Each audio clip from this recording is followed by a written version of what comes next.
Hi, this is Romero with Potato Garden Club, and I promised that we would periodically take a look at our beans, and we're going to do that today. You can see that it's only been, I think the last video was on the 15th, today is the 24th, so we have had tremendous growth in these plants. But there's a lot of them here, and you don't necessarily need this many in a container of this size. So what we'll eventually do, maybe in a week or so, is we'll look at which are the stronger plants, and then we'll remove a few of these, because each one of these plants is going to give us a really decent yield as long as it has enough nutrients. So the more plants that you have in a container, the more are drawing from that same amount of nutrient in your soil. So you want to make sure that you're careful in terms of the volume that you have in a given container.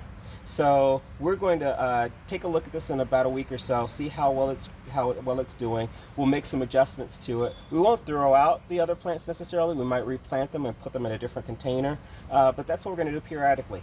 And then once we do that, we're going to actually start a new row of seeds and let that start to develop. And that way we have kind of a backup set of beans that'll grow.